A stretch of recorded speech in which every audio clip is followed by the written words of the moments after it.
Hey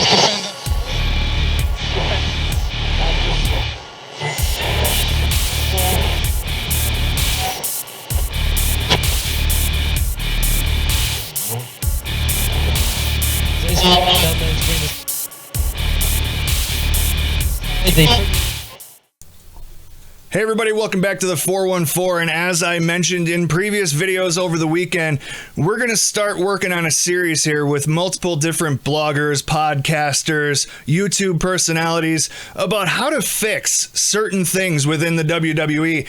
Today we're going over how to fix the Raw Women's division specifically. We're kicking off that one right off the gate, and to join me in on this one, I have got from the Wrestling Times podcast, as well as the NextNTern blog site that you want to go check out. The links for both of those are going to be down in the description below. We've got Jose Bermudez joining me in here. I want to thank you very much for coming in here today and helping me out with this, because I really think it's good to get, what could be differing opinions. It could be the same opinion going into it.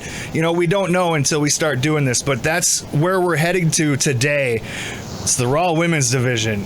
Yeah, thank you for having me. I appreciate it. I always love talking wrestling with everyone on the internet, wherever it is, on podcasts, anywhere.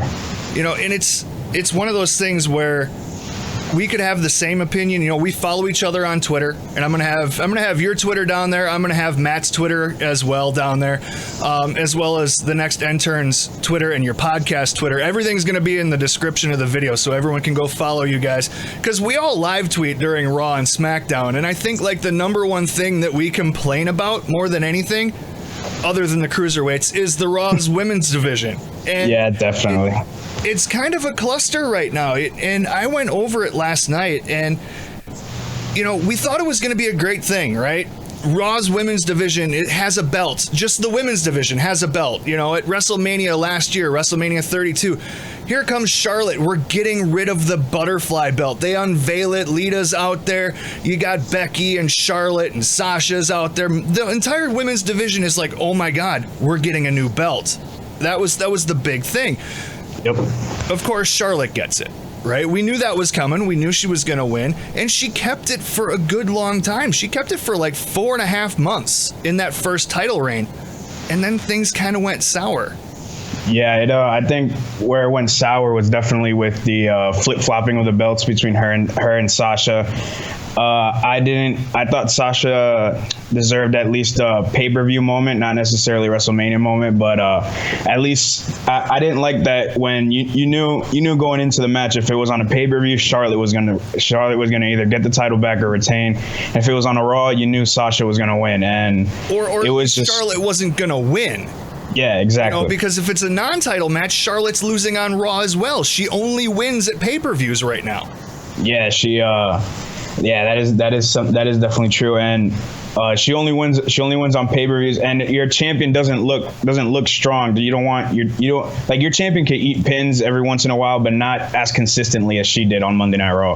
Right, and with it being a heel champion right now, she shouldn't be eating a pin unless there's some sort of screw up in there, yeah. Right? Like we had last Monday, where Sasha Banks came down and helped Bayley, to where Bayley didn't know that Sasha helped her out. That's the kind of way that the heel should lose on that one. That's not the way that she should always lose, or just eat a clean pin, because she's eaten clean pins from Sasha. She's eaten clean pins from Bayley on there, and it's starting to get frustrating with what we've got going on in the women's division. And now we see Fastlane coming up in 2 weeks right here in Milwaukee. We see that, oh my God, she might lose. Bayley might lose, and it's gonna go back to Charlotte again, the queen of the pay-per-view. Yeah, it is, and I mean, it's the way they're building Bayley. I don't really. She should be chasing the belt definitely going into Mania, which she will, because she's probably going to drop it to her at Fastlane.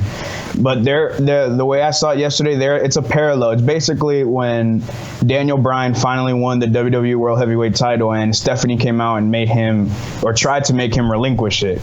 Yeah. And it's very parallel to it, which is, I mean, it worked for Bryan, but it's not going to work for everyone. Bailey is an underdog, but no one's as over as Daniel Bryan ever was.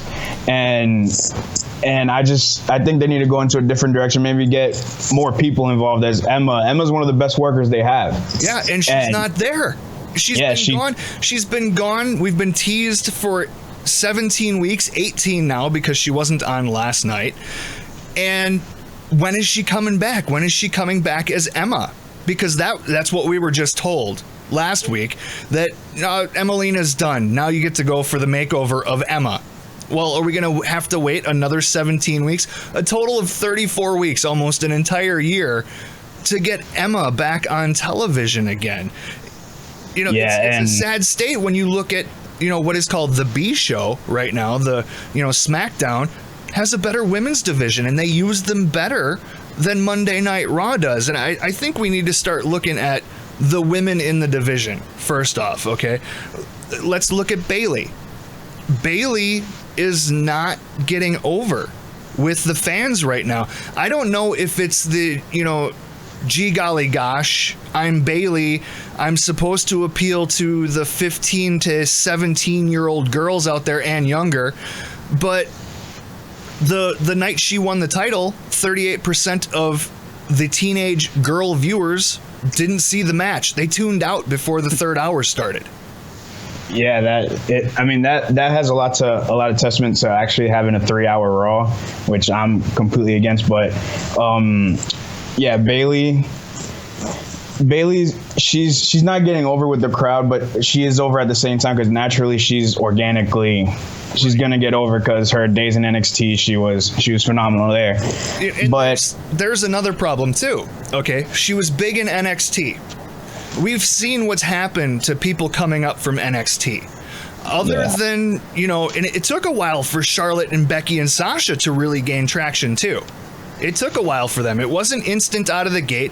There was that big pop the first night, and then we had 6 months until WrestleMania when the new belt got unveiled, where it was really, these are the new girls, and this is their belt, and this is why we've got women's wrestling back. But it took a while, because it was still the divas. You still had Nikki, you still had Brie, we still thought of AJ Lee and Emma and Summer Rae and Alicia Fox and all of them. But you look at how Bailey got brought up, she needs a little bit of a character change, I think, where, she can't be so relaxed. She has to have some sort of attitude going into this. She showed a little bit of that last night. Yeah, I touching on that, I think with going back to her NXT days, her last feud with Asuka was she had a little bit more of an edge to her character. For sure. And that first that helped Asuka out immensely, because it put her over as a heel, and it gave Bailey the sympathy that she needed as a babyface, and it worked wonders. And I think that's what she needs here. Just not come out in every promo just say I'm just Bailey. I'm because it's starting to get old, and they keep they're giving her a lot of airtime. Mm-hmm. And a ton of airtime. The airtime as much. Yeah, the airtime she's getting, I think, especially before their match at the Royal Rumble, where she had a sit-down interview. I personally don't think that's the best way to showcase Bailey, because she's not exactly the best talker. She's not the best, she's not a Brock Lesnar. He's amazing at sit-down interviews, because he's used to that setting with the UFC around him. But Bailey, she just needs to go out there and just perform, and just let her showcase. Just her actions in the ring will get her over solely, not with sit-down interviews or going out and cutting a 15-minute promo. That's not her strength. Exactly. Kind of like, and I hate to say it, what they did with Braun Strowman. Yeah.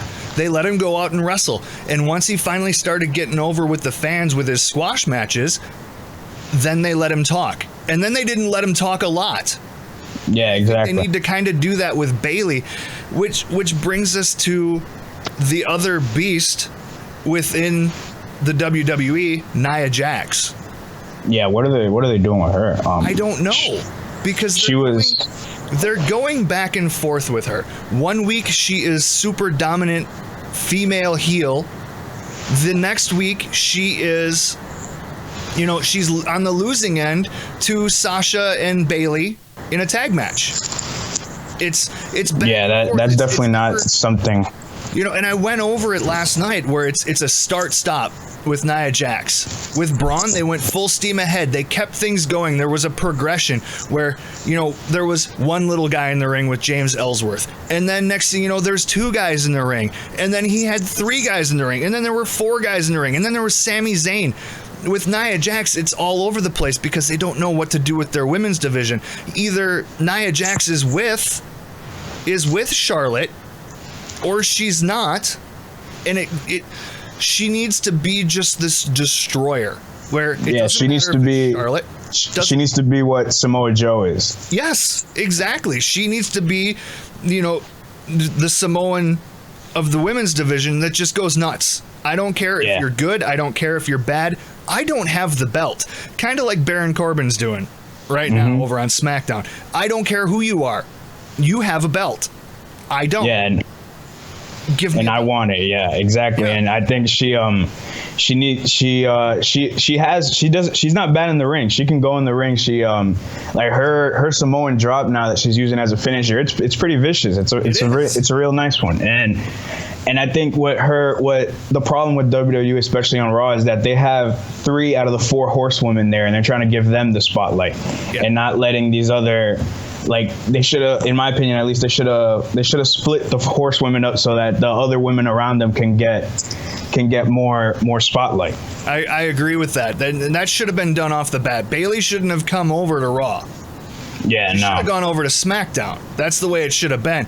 She can go and feud with Alexa Bliss. That way you've got Alexa Bliss, the tiny little bitchy girl, going up against Bayley, the tiny little innocent girl, and have that kind of dynamic going on. And I think it would have worked a lot better other than, you got Bayley, the tiny little innocent girl, being talked down to by Charlotte. And then Nia Jax would be allowed to shine up against Sasha Banks, whoever else they decide to throw up into Monday Night Raw, because they could have brought Mickie James over into Raw and had her as a babyface. People know who she is, and she can play a damn good face over there. And it could have been a really good feud because everything that Nia Jax has done, she did solid stuff over in NXT, and I don't think that she was brought up too early. It's just she needs to be that, to kind of say a word. She needs to be the Stone Cold Steve Austin of the women's division. Just not wrecking havoc. Not really a heel, but just beating down on everybody. I don't care if it's Sasha in the ring. I don't care if it's Charlotte in the ring. It could be Alicia Fox, Dana Brooke, whoever. She runs down, and when it's her time to pick a battle, she just goes and beats them up. That's all it is. Yeah, really. And it's honestly, I think it's the way Raw's going about with not really a character change with this guy, but kind of in a different direction with Roman. Roman's a tweener right now. He is. He's not either face or a heel, and that's what they need to give Nia, because she just destroy everyone. She's big. She's got the look for it. She just really just destroy everyone. There's no really other way to put it. And is Nia the only woman that they announce her weight as she comes down to the ring? Like, is that a slap in the face to Nia Jax, or is that supposed to be like this intimidation factor?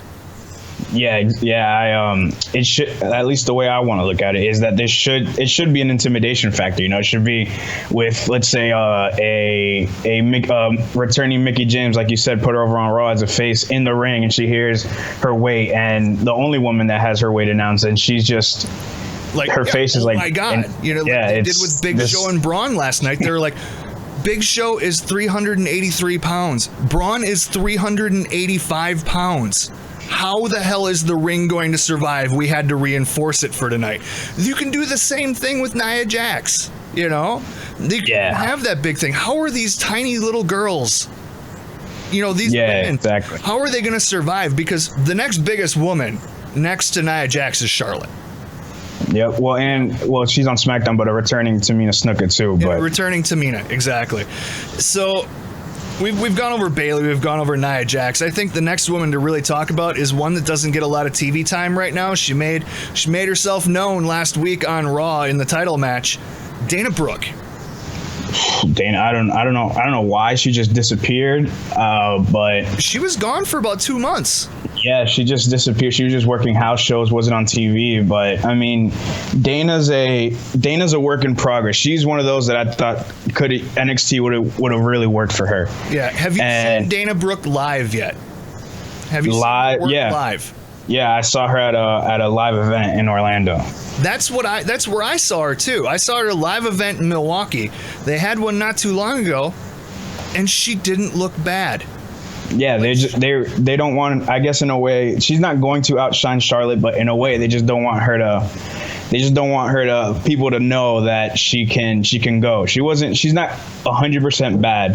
And I think what happens too is she's on television. I think it gets in her head that she knows she's on TV. Yeah. And that's, everyone complains about Dana Brooke and her botching, and she's not a good wrestler, and she shouldn't be out there.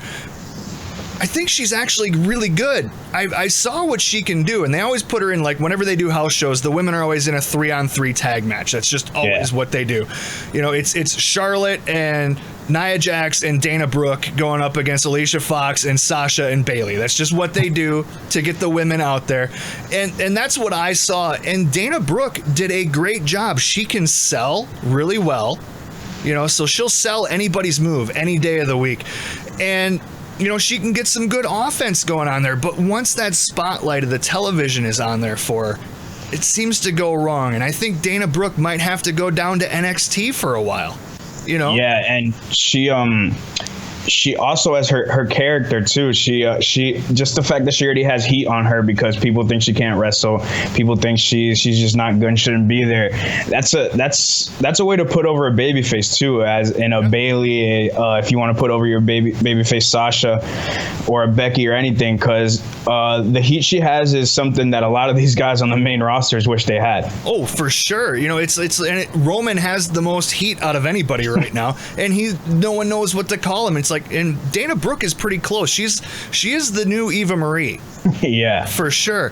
But I think she could use a really decent stint down in NXT, going up against the Asukas, going up against the Liv Morgans down there, and honing her skills, because we're hearing rumors right now that Victoria might be coming back, and not only just to come back to be on the roster, but to help train the new batch of girls that are coming into NXT and get them ready. Dana Brooke could easily take some tutelage from somebody like Victoria and put it to a lot of good use going forward.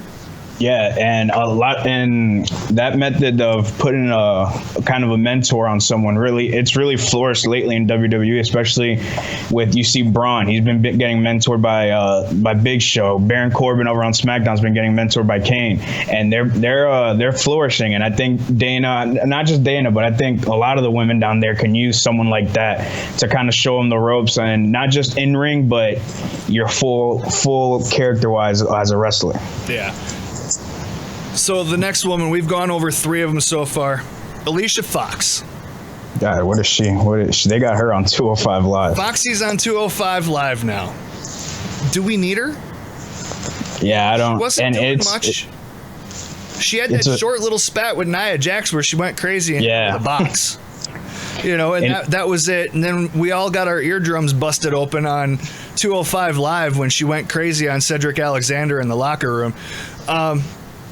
But Foxy, to me, just doesn't belong anymore. She needs to be in that valet position, the manager position, just like Lana.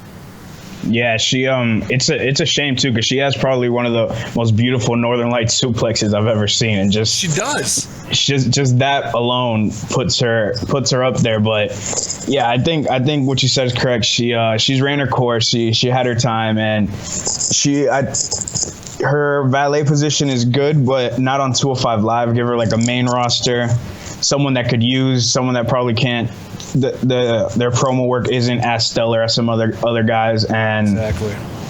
But there's not really much about Alicia right now, and she's just doing what she's been given. So Alicia, the way I see it is just put her in the spot like Lana is, and even though Lana's wrestling on NXT on live shows every once in a while, I think that might be the kind of thing that you do with Alicia.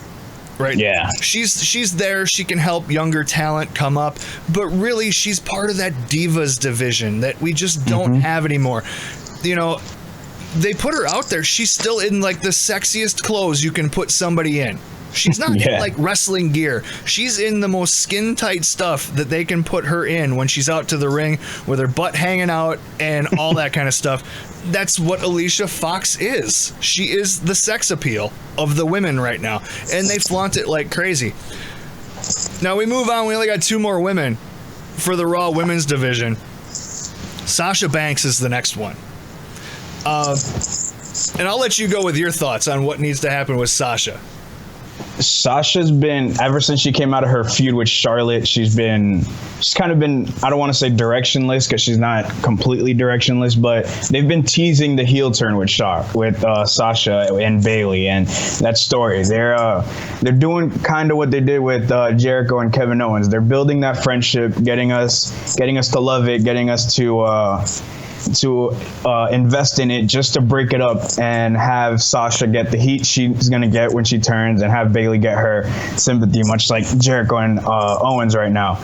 But I think with Sasha, she needs to, I'd like to see a blow off match between her and Nia, and just let Nia, they had their match on the pre-show, but give them maybe a main roster, main card match, and just let Nia let them work on a good match. I don't want to say a squash match because you don't want to lose Sasha's credibility all the way, but let Nia pick up the win, and then just let that also pick up a win after a good lengthy match. Yeah, exactly, and let that also plant even more seeds into Sasha being frustrated and mad and just leading it all up to a Sasha Banks heel turn that we've all been dying to see on the main roster. And that's where I'm leading. Sasha needs to be heel.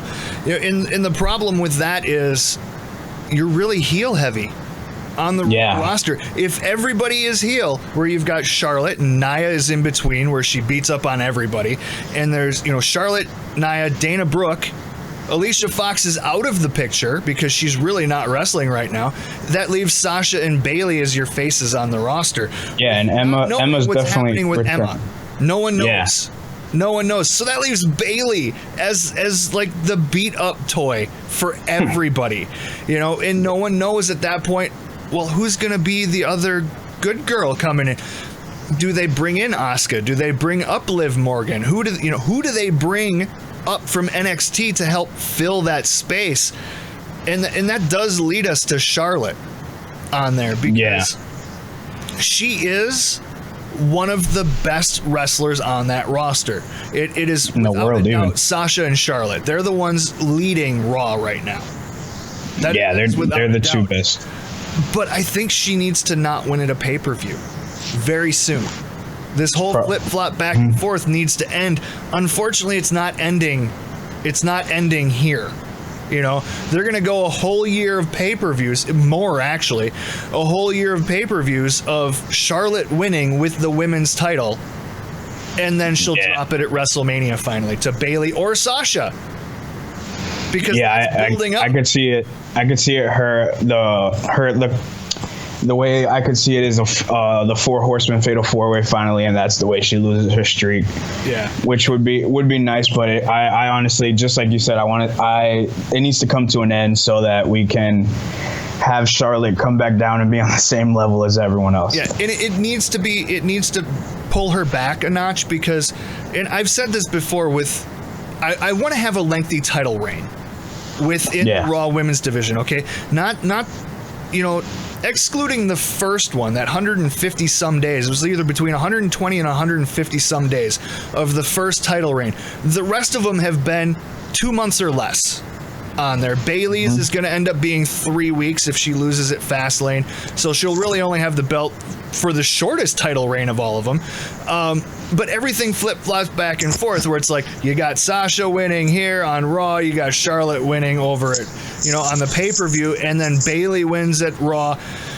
It's getting old, and it needs to be a nice lengthy title reign from anybody. And I don't care who it is at this point that gets that nice long title reign, but I want to see a 200-day title reign. on there. Yeah. I went and looked at the Divas division when it was the Divas division, and there was some flip-flopping back and forth, but it wasn't back and forth. It was from one woman to another woman to another woman to another woman before it would even work its way back to the person who had it at first. And there were a lot of lengthy title reigns in there. You know, sure, AJ Lee, when she had it for that nice long reign, didn't defend it a lot when she had it. That was just because there were no women to really defend it against, and they weren't building up the women's division at that point. But, you know, once they gave it to Nikki, and she had the longest reigning Divas Championship run in history, she had a lot of defenses in there. She wrestled a lot and started bringing it back, and I think that's where they need to go on the Raw women's side, because they gave it some value immediately at WrestleMania 32 with a great title match. A great title match at WrestleMania. And then out of nowhere, she rolls with it for a few months, and then the flip-flop with Sasha back and forth happened, and everyone went, why are they doing this? I don't understand it. So I think that's really the first thing that needs to get fixed, is somebody's got to have a lengthy title reign. And if it's not Charlotte, she needs to fight like hell to try to get that shot back, or help the next person up. Whether if it's a heel out there, help that next heel up and be like, this is what you need to do. I've beaten these girls already. Here's how you beat them. And be their mentor going forward, at the same time still having matches with them on Raw. You know, exactly. You can do that kind of thing where, you know, bring Nia Jax out and be like, I'm going to go out there, I'm going to wrestle them. Beat out Sasha Banks, Liv Morgan, whoever happens to be the face that she's wrestling against, and then be like, Nia Jax, you're facing them next week. You're going up against it next week. You do what I did, and it's going to be done. And, you know, of course, that can build some tension with Nia and Charlotte, where Nia can be like, I don't need you. And that could lead to lead to a Charlotte babyface turn there. Exactly. And, you know, Charlotte as a heel is starting to grind on me a little bit, because it's the same thing over and over. Much like Stephanie McMahon is the same thing over and over on us, Charlotte is the same thing over and over and over. And Charlotte, all her promos that she comes out, Charlotte is, I'm the queen, I'm better than you, and I'm the queen. That's basically it. That's what all her promos were in her Sasha feud. It was, I'm the queen, and Sasha was, I'm the boss. And it was just that banter going back and forth. And one thing, aside from all the flip-flopping and all that I think is a major issue with the Raw women's division, at least, that they're doing a really good job on SmackDown, is there's no women's undercard. There's no feuds that aren't for the title. Not at all. Not at all. And I think, unfortunately, that's because you've only got 5 active women wrestling on Raw, and that's if Dana Brooke is there. Yeah, exactly. And definitely, I think whenever Asuka comes up, she'd be a good addition to Raw, because they need, like you said, they need another face that, even though she's not, I don't know if she's a heel or a face, what she is on NXT, but she's the perfect character that Raw needs right now, that the crowd loves. And they need to build some more, I would say, undercard matches for the women that aren't for the title. Like, they have Nikki and Natty over at SmackDown. They have Mickey and Becky over on SmackDown. And they pull it off really well. Mickey and Becky had a great match. You know, it's to the point on SmackDown where the undercard matches are more interesting than the title match. Yeah. Right now, I would rather watch Nikki and Natalya and Becky and Mickey over Naomi and Alexa Bliss. Yeah, and Alexa and Naomi are both really green in the ring, but Alexa is going to improve over time, obviously. Exactly. But that's the one thing those are the most things with Raw. I think we've touched most of them. With no undercard is the big thing for me, aside from the flip-flopping of the belts, because it gives your division depth. It gives your division something to look forward to besides the title matches. And I think with Emma coming back finally at some point, and, you know, the news that we hear that Kelly was signed to a 3-year contract, but we don't know what the details of the contract are. It could be a Legends contract for all we know. Yeah, you know? the one rumor I've heard is that she's gonna be the one taking over that Emelina gimmick. Yeah, exactly. That's what I've been hearing as well. And you know, if she's coming back, if she can still wrestle, why not have her out there every once in a while, interfering in something, getting her nose in something, put her in an undercard feud, get something going? Because we don't know if that you know, Sable / Cat, you know, Emelina gimmick that they had going on was supposed to be a face or a heel. Nobody knows, because right now it's just a giant troll. I like what Kelly's doing. At least what I think she's doing is that she's saying all these things about the current women, that she doesn't like them because they're not the models that they were and stuff. And people are getting worked up about that, and I think that's the point of it. She's working people so that she can, when she does come back, she already has the heat that she's gonna need. Much like Mickie James when she came in. You know, I helped build this division. You guys have no respect, all that kind of stuff. And you know, you get her. You can put her in with Emma. You can put her in with Nia Jax or whatnot. Have some fun with it. Maybe another returning, because Victoria is rumored to be coming back. Yep. Put the three of them in there and start building up stables again. You know, you can have that kind of thing going on then with the more, you know, with a deeper roster. You've got this very shallow roster and you're trying to fill 3 hours, and you know, the 4 women that they've got right now that are really the only ones being shown on Raw aren't doing it. They're not. Yeah, they're not. They're not cutting it, and it's a shame because, you know, they're all great talents. Bayley, Sasha, Charlotte, Nia. She's great. Emma. I mean, Emma's. I don't know if whoever hasn't watched it, but Emma's match with Asuka was incredible. It was a great match. Yeah. And I think Emma's very underrated. I think she can. I'm actually happy the producers and stuff in WWE didn't like how she portrayed the Emelina character, because Evil Emma was great. She was amazing. Yeah, and that needs to come back. It needs to come back. I'd like it to be Evil Emma, but a good Evil Emma. You know, I want to. Yeah. There's got to be some balance. You know, so we need to get some balance in the Raw Women's division as far as your faces and heels. We've got to have some good undercard feuds going on. You know, we can't just keep pulling off 6-on-6 or 3-on-3 matches on Monday Night Raw, or 2-on-2 matches, you know, all the time, because that's starting to get a little old as well. You know, we need to have some sort of build. You know, make it a backstage segment where one is beating up on the other one, and make their promos right now are probably some of the worst in WWE.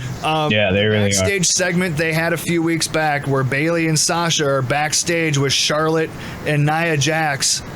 It felt so scripted.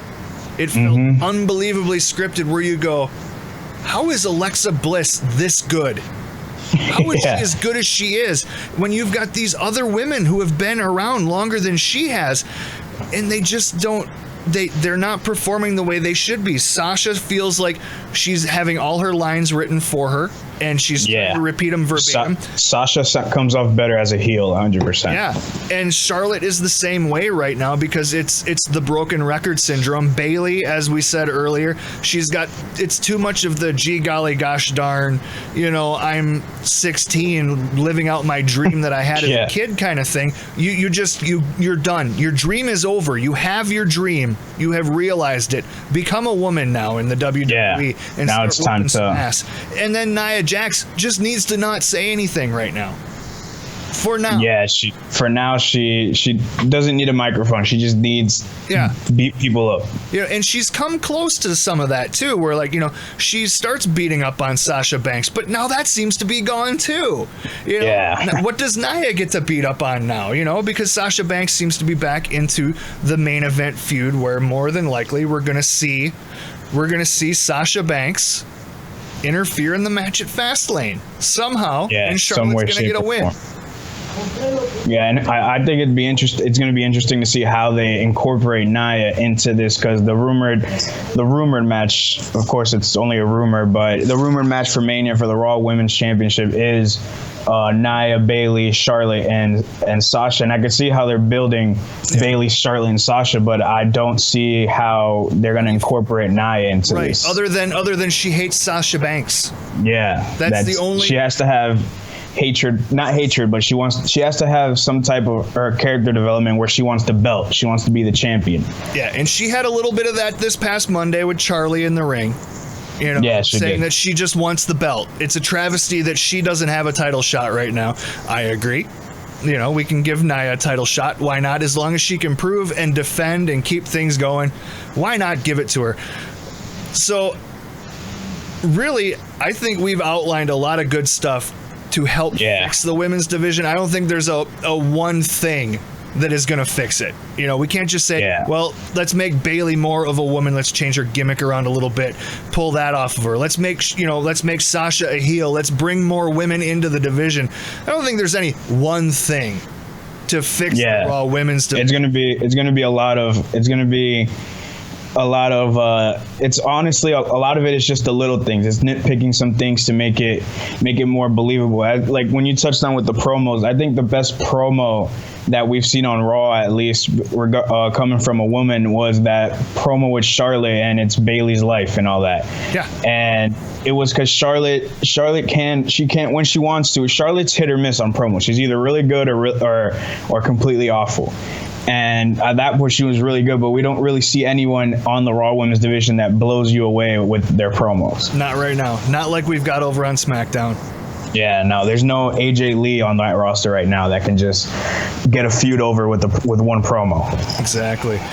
Well, I think this is about the point where we would cut it off. We're about 35 minutes in here, and I definitely want to thank you, Jose, for joining me today.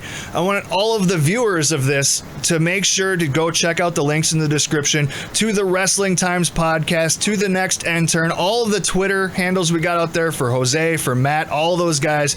You want to go check them out for sure. Thank you once again for joining me on this, Jose. It's been a pleasure. We're going to have you back because we're going to keep doing definitely. this. I appreciate until Raw and SmackDown are where they should be and the WWE is back to the prominence it was. There's always something to fix. So we're definitely going to have you back in here. I know I got Matt on tap to talk tag team as well. That's going to be a good one because the tag team division is pretty up in the air right now. Talking mostly Raw. You know, the things that I've got on tap for talking with people, it's mostly Raw. Yeah. You know, it's sad to say that, but it's mostly Raw that we have to go through and fix right now. Because definitely. Even though the ratings are up, you see that third hour drop like a rock, and the third hour is lower than SmackDown. That shouldn't be, because that's where your main event is all the time. So I think we did pretty decent for the first how to fix something on Raw. Thank you, everybody, for tuning in. Until next time, this is Rusty and Jose. We are out of here. Later, guys. Thank you. To the last defender.